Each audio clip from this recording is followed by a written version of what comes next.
All right. I think we can go ahead and get started. Rachel, we ready to roll here? All good? All right. All right. Good afternoon, everybody. Good morning to some of you. My name is Mike Fish, Vice President of Client Success here at Hudson 340B.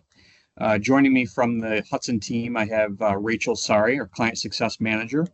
Also have Nick Rebman, our CEO here at Hudson 340B. Nick's going to have some opening remarks for all of us before we jump into the content of the webinar. So again, good afternoon, everyone. Welcome to today's webinar, which is our last quarterly webinar of 2024. It's really hard to believe where we are at this point in the year.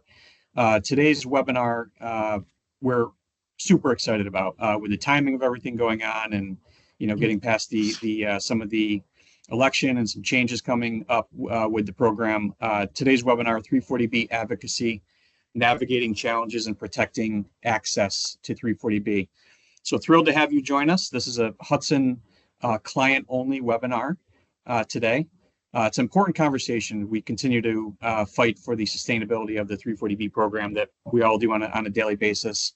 And we think today's webinar will be valuable for all of our clients, and we have some great presenters here with us today. So today we're thrilled to have with us two outstanding experts in the field of 340B. We have Peggy Teague from Powers Law, a very respected leader in healthcare law and policy, and a tireless advocate for the 340B program and protecting the integrity of the program. And also alongside Peggy, we have Rhiannon Marshall from Community Voices for 340B. Brings a deep expertise and insight into the current advocacy efforts and what lies ahead for all of us as stakeholders here in the 340B space. So on our business reviews, it's always a topic of conversation, how our covered entity clients can participate in advocacy events and kind of promote the 340B program in a very positive way. Like I said, this webinar couldn't come at a more critical time in the history of the program. It's faced some really unprecedented challenges, some regulatory uncertainty, a lot of legal battles going on, which we'll talk about here in the webinar today. And I think now more than ever, I think the important piece here is, the collective voices of the covered entity community, FQHCs, hospital, all grantee types, really coming together and forming coalitions and really promoting and advocating for the 340B program is going to be more important than ever, especially as we wrap 24 and get into 2025. So really our collective voices, advocacy efforts will be essential to ensure that the program remains strong and relevant in the years to come. So we're excited about the discussions we'll be having today and the insights from our guest speakers here and all the content they'll share. And thank you all in advance for participating in the webinar and spending part of your day with us here today. This webinar is also going to be recorded. We'll send it out to all of our clients probably tomorrow morning or later today. And so it'll be visible to the folks who couldn't attend. So if you have some folks that wanted to attend and couldn't, please share the recording with them when we send that out to you. So there will be a Q&A portion at the end of this webinar, and at the top bar there across your screen, you'll see a Q&A button. If you click that button, drop your questions in the Q&A. We're going to have plenty of times to answer the questions that get dropped in, and Rachel is monitoring the Q&A, and she'll walk us through the component there in the end of the Q&A. If there's any questions we can't get to, we'll follow up with you individually, or we'll send out an FAQ document post webinar. So without further delay, let's jump in. I know, Nick, I'm going to hand it over to you for some opening remarks. And then from there, Nick, when you're done, you're going to hand it over to Rhiannon. So without further delay, Nick, go ahead. Great. Thanks, Mike. Appreciate everyone hopping on with us, as Mike said, not to rehash, but, we find these opportunities to present information to our clients to be extremely valuable. As Mike said, now more than ever, the pressures that are looming from the pharmaceutical manufacturers, as some will say potentially illegally, are creating all sorts of challenges. And, we want to continue to be an organization that provides value to all of you in a way that extends beyond just capturing 340B savings, in this case, advocacy for today. I just wanted to get on and thank everyone for your confidence in our team here at Hudson 340B. I've had a chance to speak with almost all of our clients over the last several months as we're transitioning in an excited way towards a new launch here into 2025. So we'll get to more of that as time goes on. But we're really excited to, again, continue to support all of you.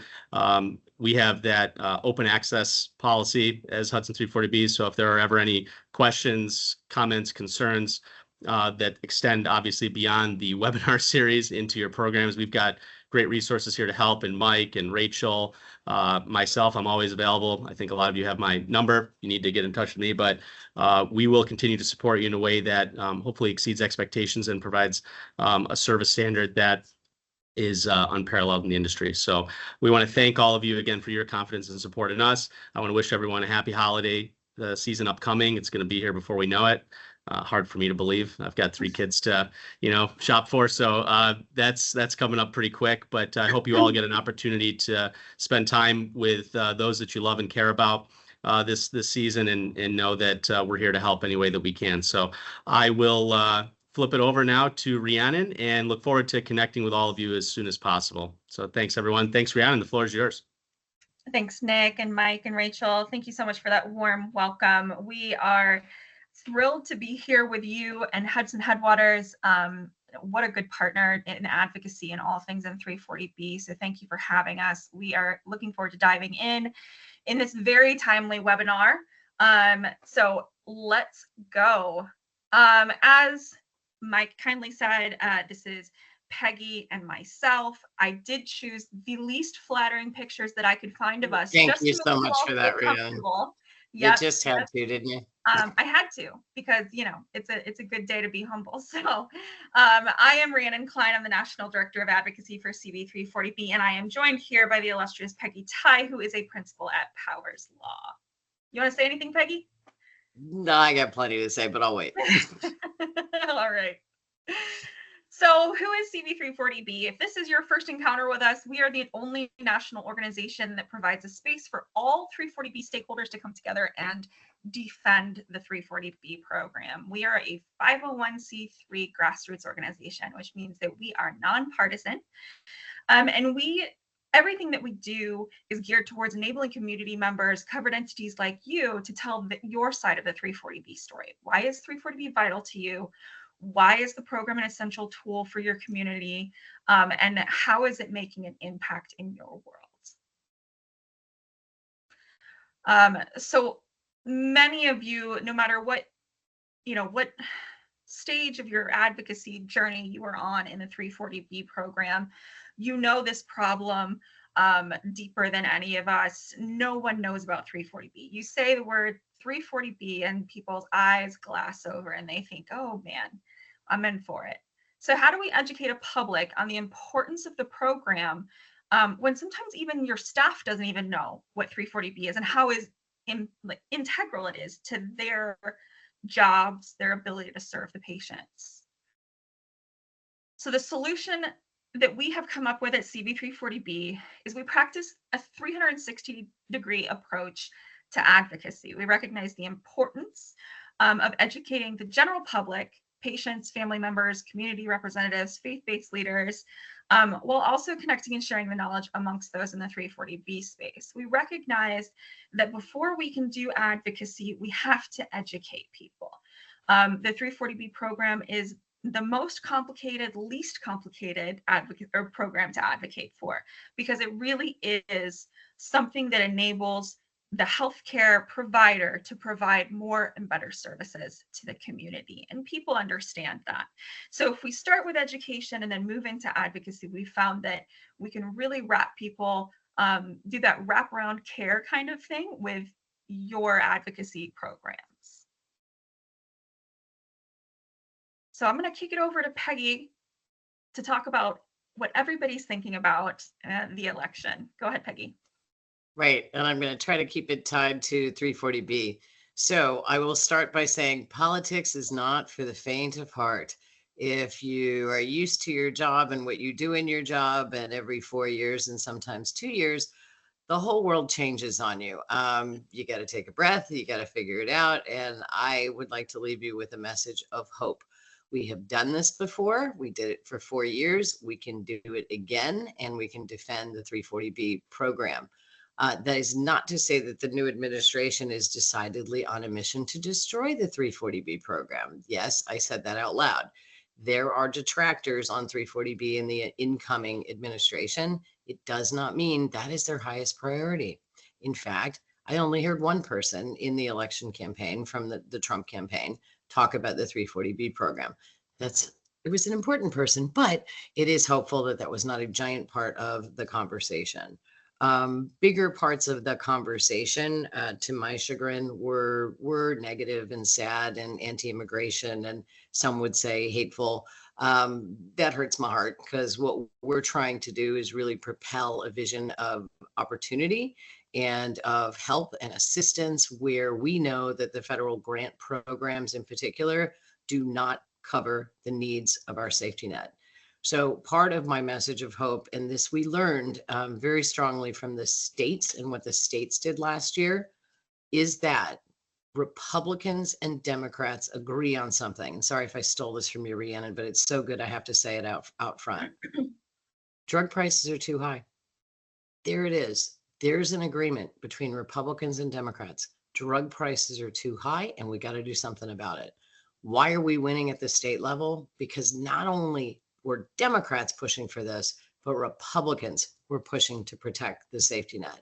That, I think, is the most important thing that we're going to do, is speak not only at people, but to people and with people. And that's really the point of community voices, is to help others understand us by using their language.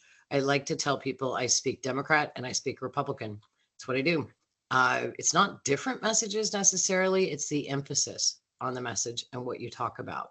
So in the context of advocacy, that's really important. Some of you who don't know much about lobbying probably think it's just this dirty business where Peggy goes to Capitol Hill and shouts at people all the time. It couldn't be the opposite, more the opposite than that. It really is listening to other people and hearing them out and understanding where they're coming from, and then figuring out how best to talk to them so that they can come into your direction, or at least stop attacking you. So what happened, we know with the White House. We now know that it is almost decidedly going to be a trifecta of Republicans running the White House, the House, and the Senate. The leadership of the Senate is still to be determined as of tomorrow. So we have a champion in this bipartisan program, the 340B program, in John Thune. Thune is running to be the majority leader. McConnell's still going to hang out until he ends up his term, which is well into next year. But Thune, who supports strongly the 340B program, senator from South Dakota, could actually be the guy. And a lot of things that happened in this election I wasn't happy about. That's one I'm very happy about. If it happens, if it comes to fruition, if he wins the leader spot, we're in a much better place. Another really good thing that happened, and this I hope will show you my bipartisan spirit, is that Tammy Baldwin won her race in Wisconsin. That's important to the 340B program, whether you like Tammy Baldwin or not, because she is a huge champion of the 340B program. We also lost a couple of members who were decidedly not friendly to the 340B program, two of whom I will just mention, those two from Indiana. Dr. Bouchon, who was frankly great on many other issues, but not so much on 340B if you are a supporter of the 340B program in the covered entity camp. He retired. Senator Braun also put together several bills that were very destructive, I think, of the 340B program, and he is now the governor of the great state of Indiana. So as I've talked to my Indiana friends, I said, thank you very much. You're welcome to him, but don't let him stop us from passing really good legislation in the state. Please, please. He's your problem now. Anyway, there's another notable figure in the Senate to talk about, and that's Bill Cassidy, Louisiana senator and physician, who is going to hold the gavel, as we say, and be the chair of the Senate Help Committee. The 340B program has jurisdiction in two committees, Senate Help, and the Energy and Commerce Committee is the House Committee. So Cassidy is going to take over the Help Committee. Who's his buddy on that committee? Come on, everybody knows this. Ranking member now, he used to be chairman, or will be ranking member next year, Bernie Sanders. Bernie Sanders and Bill Cassidy cannot determine if the sky is blue when the sky is actually blue. They disagree on lots and lots and lots of things, and it's been really paralyzing that that committee has really not been able to do much of anything. Wow, woe is me. Congress is so messed up. Then again, did we really want them to do anything on 340B that was going to be destructive to 340B? Probably not. What's going to happen with that help committee? Will Senator Cassidy have a whole bunch of hearings and do terrible things or try to do terrible things to the 340B program? That's a possibility. He's been very, very vocal against the 340B program and really talking a lot of the pharmaceutical industry talking points. Bernie Sanders has held him off from that committee doing anything on 340B, and he still may be able to do some of that because the House and the Senate are almost evenly split. Yeah, there's a couple more Republicans in the Senate now, but they are very tight numbers. So you get a couple people on the other side of the aisle, whatever issue you're trying to work on, pull them over to your camp. Remember, I was just talking about this. If you listen and you talk to people and you pull them over to your camp, we could have decidedly different answers. It isn't as partisan as you think it is, especially on 340B. Doesn't mean it's not going to be difficult. That is definitely challenging. But I like to see this as opportunities because otherwise I would just go be a banker. I think this is fun and exciting. And boy, I'd like to remind myself, you chose this profession for a reason, right? Anyway, so the G6, or as I like to call them, the Gang of Six, is a group of senators. I mentioned two of them already. Thune and Baldwin are here to stay, and two of them have left. They retired, Cardin and Stabenow. Wonderful Democrats, strong, supportive of the 340B program, are no longer in that gang. The good news on that is there's a line of other Democrats who are saying, pick me. I want to be the two to replace them. That's wonderful. And we didn't lose any Republicans from that Gang of Six. That group is writing a bill called the Sustain Act. I just reached out to one of my contacts on the G6 this morning, and they're a little occupied with the race for the majority leader. We don't really know, other than just post-election, that same staffer told me it is still our intention to release the Sustain bill. For those of you who don't remember what the Sustain Act is, it's an attempt at compromise between the ASAP 340B bill that was really pharma-led, and also the Matsui-Welch bill, which is more covered entity-led. It's an attempt for a middle ground, and we're going to get to see it, and we're going to get to chew on it, and we're going to get to weigh in before they have to reintroduce it next Congress. Remember, everything goes away. All the bills that everybody spent 2 years working on go away and have to be reintroduced in the new year. So the bill can come out, we'll have some time to chew on it, and then we're going to go and have this big conversation about, are there real compromises on 340B, or can we only talk in rhetoric? And if we can only talk in rhetoric, we're never going to solve the problems that we have, or at least pretend to empathize with the problems pharma is saying it has. Okay, I just showed my stripes there. All right, so that's probably enough, other than the in the House, the leadership in the Energy and Commerce Committee is still TBD. It's going to take a little bit of time to figure that out. We have some strong advocates on that committee for us. I've had recent conversations with committee staff and another one coming up in the next couple of days, and they are planning to strongly defend us. There were a couple of hearings recently where a couple of those Democrats really put their necks out for us on 340B, and that's a good sign. So in the world of advocacy, we have a different ballgame, right? We have a different field to play on. We've got to figure out how to do that. We're not changing our messages. As I said earlier, we're amplifying different messages depending on the audience. These have always been our messages. 340B serves the public health. Is there anybody against public health? I don't think there's anybody really against public health, right? That's an important message. Overregulation, as the name might suggest, overregulation probably harms stuff, and it definitely harms the public safety net. And we focus on that issue. Federal government should not override states' rights. Many people, including many conservatives, believe that argument to their core, and that's an important argument that's always been true for the 340B program, and it's something we have always talked about. States have a right to regulate products and services that are distributed in their states. access to care, people's ability to get health care. Again, I can't think of anybody who is actively out there saying, well, some would suggest that there are people out there actively saying we should inhibit access to care, but for different reasons. Access to care, if it's you and it's your family, you want to be able to get health care. Shrinking the program would harm the safety net and the providers who serve them. Also great messaging for us and what we've used repeatedly and I think strongly. And the last one has a little Republican flavor to it intentionally. And again, we've been using this for a long time, not just because the elections turned against the Democrats, but flexibility. Communities know best how to serve their communities. So if you're in Atlanta, as opposed to San Francisco or rural Kansas, how you're serving your communities should probably not be dictated by, again, the federal government. This one ties back in with that other point, but retaining the flexibility to be able to use not just here's your drug, go fix yourself. There's a bevy of healthcare services, as you all know, that 340B enables you to provide to people. So I know you know all this stuff, but what I'm trying to do here is talk about how we've distilled down some main themes that we know work, that we know get upticks in social media, that I know that policymakers listen to. These are messages. And these are bipartisan messages. I think, you said that at the top. I just want to say that again. These are messages that resonate across the aisle. And honestly, what Peggy said in the last slide about we do have to be cognizant of reaching across the aisle. We are in a position now that is necessary to move anything forward. Yeah, well, and honestly, we were before. So margins were pretty slim in the last Congress as well.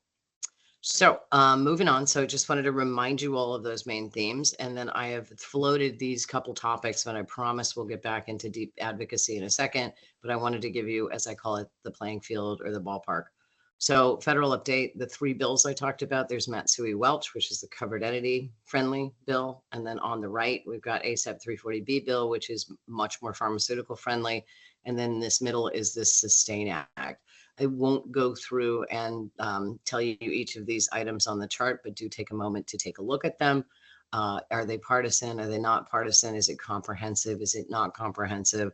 Who does it help? Who doesn't it help? Who's behind it? Who's not behind it? Those are the factors I look at when I'm trying to figure out if an organization who I work for wants to support a bill. Is this going to hurt the Ryan White clinics, for example, which, by the way, I am a legislative counsel to them, FYI. Is it going to hurt them or is it going to help them? So we at Powers go line by line through every one of these bills and say harm, hurt, good, bad, all of that. They're dense, they're meaty. You got to go through them. And with SUSTAIN, we've already had an impact in changing the draft bill language because we talked to people. We didn't just go beat them up. We had real conversations with them and explained to them, this is how you're going to accidentally hurt the safety net if you write the language the way you're proposing to write it. So that's where, again, I'm hopeful. I think we have beautiful opportunities to explain who we are so that nobody comes back and says, now what's 340B again? And who does it help? And why do we need to protect it? We can help you and you can help us protect this program in many different ways that I think we're going to turn to in a second if that's next up. Right, Rhiannon? Hey, Peggy, on those three bills there that you had up, do you think as we get into 2025 that one of those bills will kind of become a lead horse, to get something done federally? Yeah, I really believe the yellow one, the SUSTAIN Act, is going to be the thing that is the compromise that people are playing with, if you will, back and forth and talking about and having discussions about. I have not heard any kind of strong support for the ASAP 340B bill. Even with the Republicans taking over the Senate, there were still 6 senators who were going to say no to that bill. So in the Senate, you lose 6 senators, you lost a bill. It's gone. So I don't take that one seriously other than the words they put in it. If they pop up like bad pennies in other pieces of legislation, I'm concerned about them. Matsui Welch, both Democrats, they're partisan bills, they're identical bills. And unfortunately, with the turn of the elections, I don't see those bills picking up steam. They're really good for covered entities, but they don't on purpose attempt to compromise with the pharmaceutical industry. Great. Thanks, Peggy. So there is one more issue that came up that is really important, and I think even more threatening than the contract pharmacy restrictions that the pharmaceutical industry has been levying upon many of you. And that's this rebate policy or the rebate model. So Johnson & Johnson came out, as most of you know, and said, this is what we're going to establish. In shorthand, because we have a lot more to talk about, what this rebate model would do is it would say, okay, we get to make all the decisions, the manufacturers. We'll tell you later, like after the fact, and that you don't really have any control to do anything about it. So that's my dramatic way, I think, of describing it. But it is really not good. It takes all the power away from, frankly, the federal government and the safety net in making decisions about the 340B policy and the flexibility. And they could just kind of say no to anything they want to say no to. So we put down an overview of what it is and what we think it is. And technically the terms are 340B patient eligibility determinations are made after point of sale. After point of sale, determinations made by whom? By the drug industry as we read their models. So what did HRSA do? HRSA said, oh no, this is clearly and obviously in violation of statute. Will the next administration's HRSA people say the same thing? I really hope so. I hope and pray. Can that happen? I don't know. We're going to have to find out. But that was an important victory for 340B in the last couple of months. Rhiannon, do you want to say anything more about that, or then talk about what we have done at CB? Yeah. So, the Johnson & Johnson rebate model being struck down by HRSA, or at least being stopped by that extremely strong action that HRSA took, saying absolutely you will not, was a decided win for the 340B community. However, this rebate model is still out there and circulating within pharmaceutical manufacturer circles. It's something that they are interested in. So the thing that we continue to say to our advocates is that just because Johnson & Johnson decided that they didn't have an appetite for going head to head with HRSA does not mean that another manufacturer will feel the same way. And so if you are seeing things like increased manufacturer audits, things like that, it's something to be aware of as we move into 2025, that while we did have this successful win, we will need to continue to advocate against any sort of rebate or anything that Peggy says, if it quacks like a duck, it's a duck, that looks like a rebate, even if it's not called a rebate. So just have that in the back of your head as you're moving through 2025 with your advocacy work. Well, and one more thing to add, I think people get really scared when any new administration comes in and they start talking about who they're going to hire. And they're going to hire this person and that person and this person. I read something I think pretty credible that said that a new administration hires about 4,000 people and they are leadership. But it doesn't mean that every other bureaucrat, and I don't mean that derisively, but anybody else who works for the federal government who's not in that party leaves. That's not the case. In fact, I knew a lot of people who stayed with the Trump administration and then stayed through the Biden administration. They're public servants doing their job. There will be an exodus. I think people are overplaying how big the exodus will be and how important it is for those who do stand for things like protecting the 340B program, who've worked their lives to do it in HRSA, maybe won't walk. Maybe they're going to stay there because because they know it's important to protect us. Yeah, I agree with that. That's a really good point. All right. So as we've just talked about this, just a quick update. For those of you who already know how to do this, this is just a reminder. For those of you who maybe are starting at square one, who are your members of Congress? Everyone has 2 senators and 1 representative. You can find them on Find Your Member, congress.gov. You can kind of see through here. You put your zip code in and it'll come up with your 2 senators and 1 representative. And then how do you get in touch? So we're going to give you some advocacy tools coming up. How do you get in touch? How do you make a meeting? So you can do that via email. You can do that via the contact form on their website, via phone. You see the congressional switchboard here. That'll take you to kind of an operator that will get you where you need to go, and a meeting request. You'll see here, there's a video. Gary Peters is my senior senator now. from Michigan. Go onto his website, you click contact, schedule a meeting. You can send an email through his website, all of that.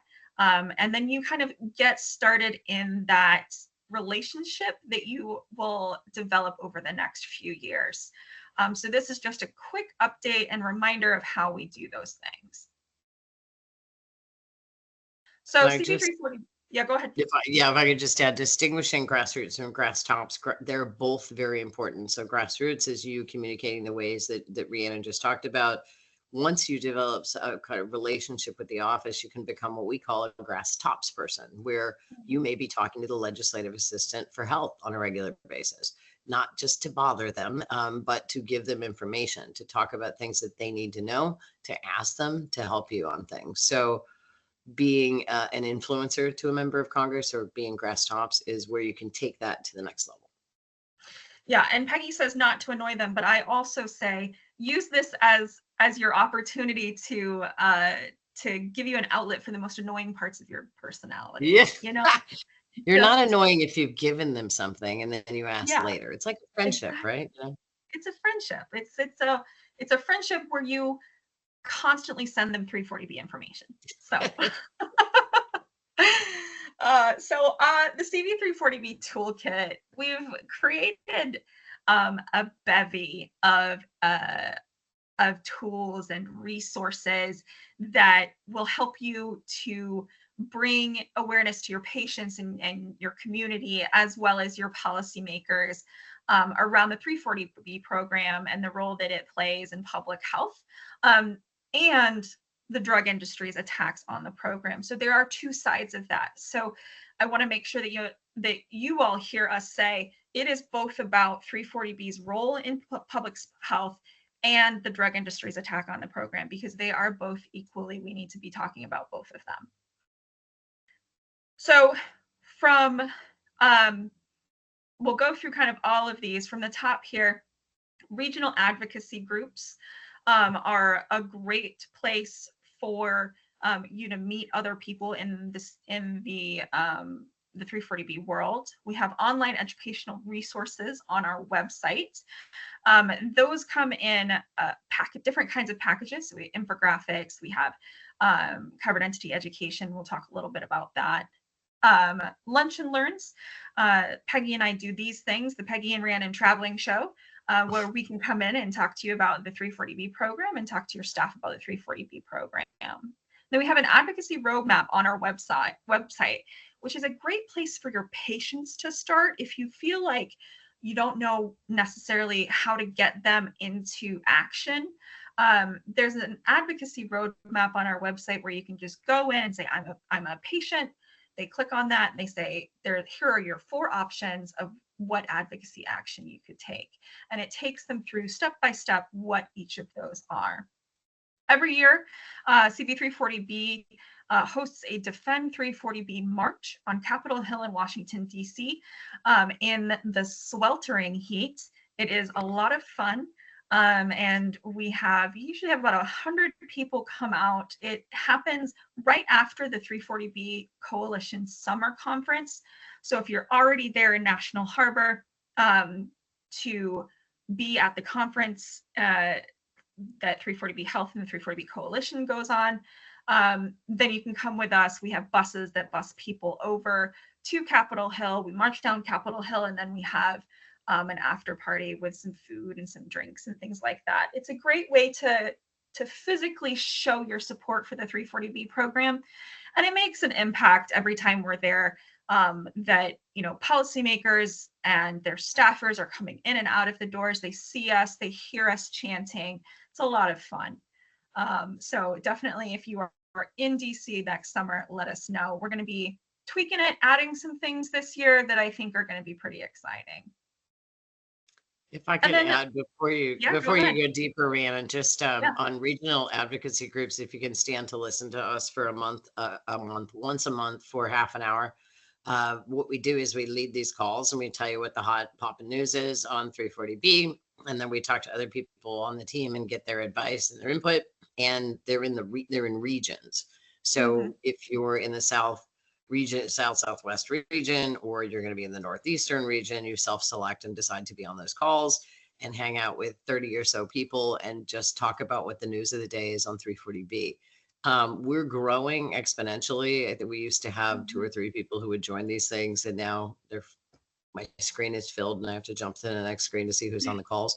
It's very gratifying and very exciting because I think we are providing a service to you all in keeping you up to date on what's happening between conferences. As I call it, your your maintenance drug between conferences or the regional advocacy calls.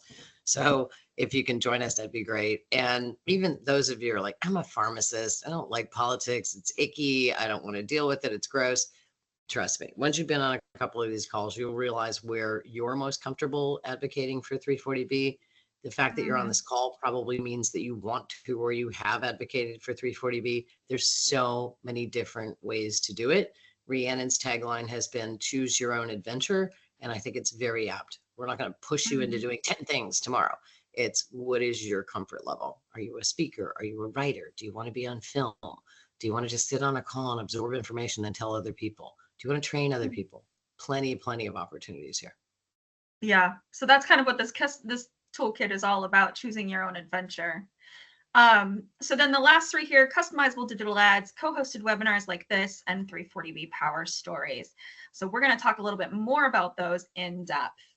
The first one here that I wanted to let you guys know about is covered entity education. At the very top of the call, I said we have found that all good advocacy starts with education. If your staff doesn't know what 340B is, they need to know what 340B is. CB 340B can do all the heavy lifting for you and give you, the PowerPoint. We can come in and do a lunch and learn. We can, provide you with specific talking points and the ways that you can talk to them. We have infographics and information that can go out into your newsletters to your staff and things like that. But most important, you have to educate your staff on 340B before you can really get that buy-in to get any sort of substantial advocacy going on. So you see this link on the bottom, cb340b/resources. Go ahead and take a look at all of the different resources. And if something jumps out at you, let us know, and we'd be happy to help you with something like a lunch and learn. Regional advocacy groups. This is where your journey of coalition building begins. We have 5 regional advocacy groups. They happen once a month. We do try and keep them to about 45 minutes. We don't want to take up your whole hour, but it's Peggy and I getting on and talking about what's going on in 340B. We have some of the top minds in the 340B world. We have people from every stakeholder group, pharmacists. We have, pharmacy reps. We have hospitals, clinics, Ryan White's. Everybody comes to these. Except for pharma. We don't invite them. Yeah, we don't invite pharma. No. But everybody else, they all come to these groups, and we have this robust conversation about 340B and the advocacy that we do. Every successful advocacy idea that CB has ever had has come from these groups. And it really, truly is. When we talk about coalition building, this is where you start. If you want to do something in your states around contract pharmacy stuff, this is where you need to be so that you can connect with the other people in your area. And it has really flourished, like Peggy said. 340B power stories. All right, so we have found that, as many of you have found, if you have a Google alert set up for Google News 340B, 5 out of 6 of those stories are going to be stories that drug companies have put out there to make 340B look bad, right? It is an epidemic of bad, negative 340B stories out there. This is our response to that. These curated blogs or videos, you do a video to showcase the 340B story of like a patient or your covered entity, building kind of this reservoir of positive 340B stories that you can take and share with your community or your policymakers or whatever it is that you want to do with these stories. They kind of range, they run the gamut. So if you go on to cb340b.org/340b power stories, and you don't see a story that kind of is what you would think of if you were going to write a story, that's great, because that means that we made your story. So there have been stories from hospital systems that have talked about how they take care of the needs of their patients. There have been personal stories, like you see Kelly here, who tells stories saying, 340B could have saved my mother's life. We just did a story with the North Carolina Community Health Center Association, talking about what actions they took to combat the Johnson & Johnson rebate model. So really, if you have an idea for a story, we try to make it as easy as possible. If you want to do like an article, we'll send you 5 questions. You answer the questions, we put it in an article, you get to approve it, and then we'll put it out on the website. And then starting next year, we'll take that one step further. So every power story that we do, we'll then take and shop it around to your local journalists. If you already have connections, we'll let you do that connections. We're not going to take over for you. But look for interviews, prep you for interviews, and take you through the whole process of some, PR in your local community to get this story out there a little bit more. This is what we've always said. In fact, the genesis of CB340B, when we were approached and folks said, we're not winning. We're not going to win against pharma's money unless we put something together that is an umbrella organization that calls to all covered entity groups. It's not just SNAC. It's not just 340B Health. It's not just RWC 340B. It's not just a pharmacist group. We're the big umbrella. We're the big tent. Come on in. We want to talk to you. That was the genesis of this group, is only together can we fight pharma and their resources. So just wanted to emphasize that point. And we're the only group we know that does that as effectively as we do. Yeah, and I think that this customizable digital ad is a great example of that. Is we realized in advocacy, and many of you have probably realized in advocacy, that we were never going to match dollar to dollar for drug companies. That's not something that covered entities could do or would want to do, because we want to spend those dollars on our patients. And so we thought, well, what can we do that is a low dollar but high impact? And that's where these customizable digital ads came in. If you don't know, a digital ad is something that you would see on Google, or if you're, let's say you're doing a recipe, roast chicken, and you scroll down and you see all those ads that kind of come with the blog. That's how they make their money. Those ads are what we're talking about when we're talking about digital ads. And then when you're on social media, Instagram or Meta or Facebook, when you're scrolling through those sponsored content ads, that's what we're talking about here. So these are low dollar ads that get an incredible high yield of viewers. So if we come from the spot where education or advocacy starts with education, and we do these digital ads to educate the general public on the 340B program, the importance of it, we are getting incredible views. So this is out of date by now, but over 4.5 million total views across all of our ads, over 75,000 clicks, which means they click on the ad and it goes to a landing page, which teaches them a little bit more, and which is over twice the industry average for click-through rates. So what CB340B will do for you, if you are interested in creating an ad like this, is we will work with you to figure out what the topic you want, what you want the audience to be.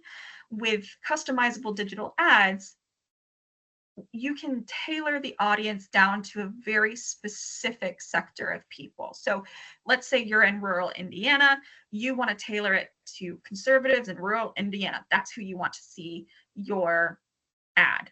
We can do that for you. So this is not like a New York Times ad where you spend, $250,000 for a page and you don't know who sees it, you get no data back. you get to know exactly who's seeing these ads. You get that data back to inform you about it, and then you can use it in further ads. So this runs the gamut. We have done our first ad was this: ending the HIV epidemic is impossible without 340B. And then we have done other impossible ads, like improving access to treatment for diabetes is impossible without 340B.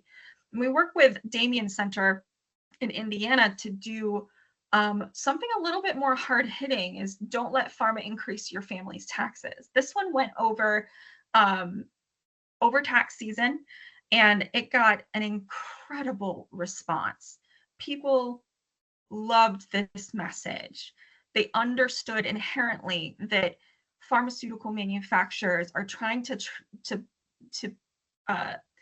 off-put their responsibility to the 340B program to the taxpayer, and it was wildly successful. So with each of these ads, Before you go further, Rhiannon, can I make a quick comment? Go ahead. Oh, sorry. Yeah, No, if you go could go back, just a quick comment on the real grassroots nature of these ads. So the impossible without 340B actually was from a conversation from one of our earliest funders who said, I want in. How do I help? What do I do? I got a couple $1,000s. How do I help you? And we said, well, let's write an ad together. What do you want to say? And they said, well, I think it's pretty easy. What doing work in the HIV space, working at a Ryan White clinic would be absolutely impossible with 340B. And we went, wait, I think you just wrote your ad. Here we go. And we put that together. And in Indiana, where it's a very red state, conservative Republicans, we thought about it and said, you know what we're going to do? We're going to keep our intellectual integrity and make sure this is true. And it is true because pharma must want to increase your taxes if they're going to starve a program that is not paid by taxpayers. Taxpayers are going to have to pick up the cost of the care that you're providing without 340B. So know that unlike some of the ugly state ads that we saw, immigration, taxpayer dollars funding 340B, and the opposite, a bunch of pack of lies, if you ask me, CV 340B will always keep our intellectual integrity about us. So with that said, this is Rhiannon wants to show you, and I know I do too, our first simple ad, but we have a PR firm in New York City. Yeah, I said that, in New York City, who are very sophisticated and wonderful. And we work very closely with them, and you get to play madmen and help create ads that make sense for you. Because we are not only preachers of the idea that things should be community centric, but we want our ads to be community centric too. Yeah, and that's a really good point, Peggy, because so many times when I first started in 340B advocacy, what I continued to hear from people was 340B is too complicated for the general public to understand. And these ads have really disproved that. 340B is a very simple concept for the general public to understand. They understand drug prices are too high, and they understand that people need access to care. And it's really impactful. So this is our first ad we ever did.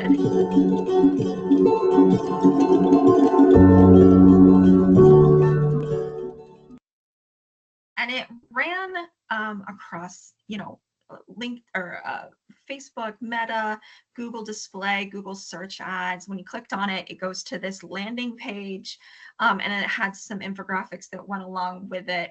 And like I said, it was resoundingly, people were able to grasp the concept of 340B without too much trouble. And each one of these landing pages has an action that goes along with it. So you're able to kind of move people through that funnel and get people to take action. It also kind of had the added benefit of saying, hey, this is who we are as an organization, and this is what we believe in. So if you're interested in doing one of these ads, let us know. We're happy to work with you on it. If you go onto our website, you can see other examples that might inspire you. Again, this is a super, super easy way to get into advocacy and to make a really huge impact in your community, on the education level of your community on the 340B program. Well, and you have the ability to feature yourselves. I mean, this was AIDS Care Group in Philadelphia, and they wanted to call attention to themselves. and say, okay, come learn more about who we are and what we do in the greater Philadelphia area. Same with Damien Cares in Indiana. So what all these ads just didn't sit on Facebook and do nothing. There's on our website was a click through and you learn more about Damien, and we drove thousands, I think, of people to their website, and they liked it so much, they're doing another one because they got more kick out of these than they've gotten out of many of the other things they've done in advertising their own group. So it's to your benefit too, if you want to be affiliated visually with this campaign. There are other groups who said, make an ad. You don't even have to mention my name. Make an ad. Here's your money. Go, guys, because you're doing the right thing. This is all up to you. You guys get to pick how you want to handle it. How would you choose a patient to get involved in this? If you're a covered entity and you want a patient to be in that? Probably the power stories, right? Or And I mean, if you did want to do a video, so Damien, we are actually working with patients in our next ads with Damien. And so they are going to be approaching a few of their patients, educating them on the 340B program. We have, waivers that have been prepped by powers that you can get your patients to sign. And then you can record them and we can put them into a video. And so that process again is kind of something that we can kind of hold your hand through. Does that answer your question? Yeah. Do you think that's more impactful or an ad like this? Yeah. So actually, we are finding that some of these like videos that we're recording with actual people talking have been super, super impactful. I think it depends on timing. It depends on what you want your messaging to be. But I do think that the patient videos are good. And just in Indiana, everybody knows what the Damien Center is. So there's that brand awareness already.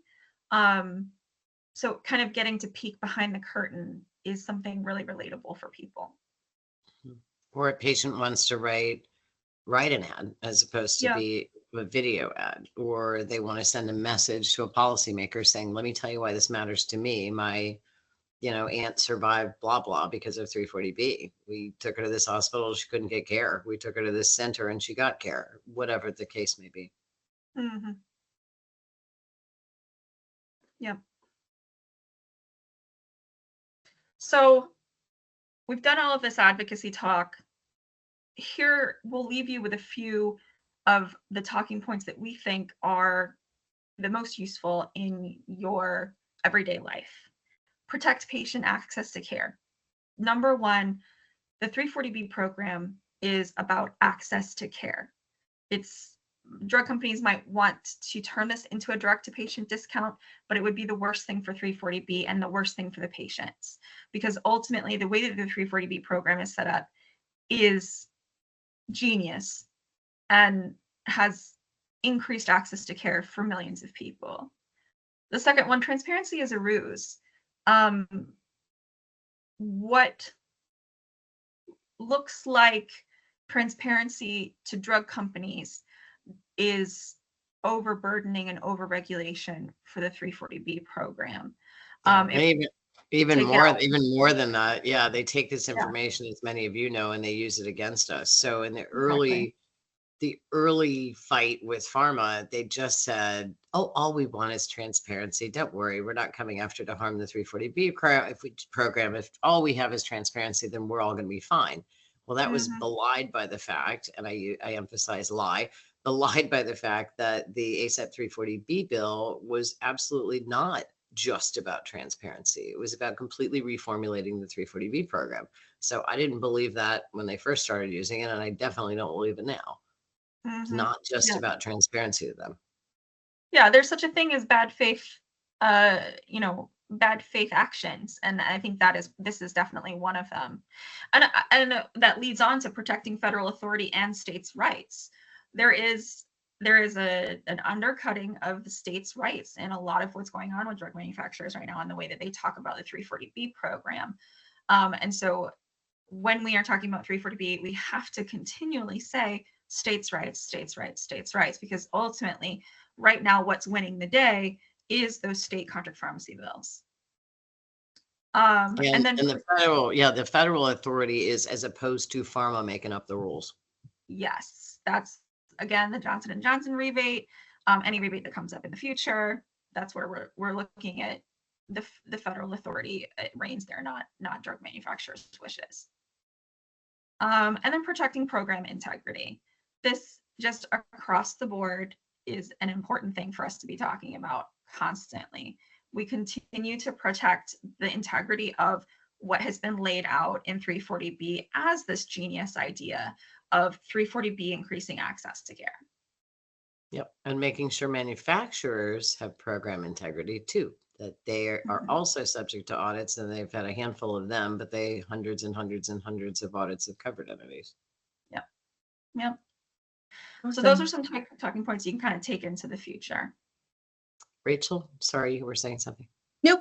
So we just want to be mindful of time. I know that's probably your last slide. So we're almost there. So I'm going to squeeze in at least one question. And then if anybody else has any questions that they want to send us in the chat or email us directly, we'll get answers to you. So we can be mindful of ending it on time. So with the changing administration, do you believe any or all of the IRA will be repealed? It's a really, really good question that there are a lot of very brilliant minds wrestling over right now. And a lot of it is dependent upon what Congress said and what Congress did. So there is a Supreme Court decision that just came out that honestly handcuffs anyone who won the presidency. And that's the Loper decision. The Loper decision got rid of Chevron deference. That's all complicated. If you don't know what that means, let me try to explain it to you even more simply for you. Is in the olden days, meaning 6 months ago, that the agencies had a lot of power to make interpretations when Congress wasn't clear. When Congress wasn't clear and they didn't specify things, the agencies had deference. They had an ability to get down and figure out what they thought Congress might have meant. The Supreme Court changed all that. And so there is a serious limitation on regulators deciding what they're going to regulate. Similarly, administration coming in and saying, well, let's just throw that away. Even though Congress established that by statute and Congress spoke, let's just throw it away. That might be a huge problem it goes completely against this Loper decision. So I think, yes, we should be concerned that the administration will try to take away a lot of stuff. But if it was passed clearly, obviously, in depth, in statute, it's going to be real hard for them to do that. And lawsuits asunder, where there are going to be lawsuits, I think, right, left, and sideways all over this. But and remember, when we talk about lawsuits, that means that's a long process. That's not a short process. Yeah. What state do you think is next to pass a bill?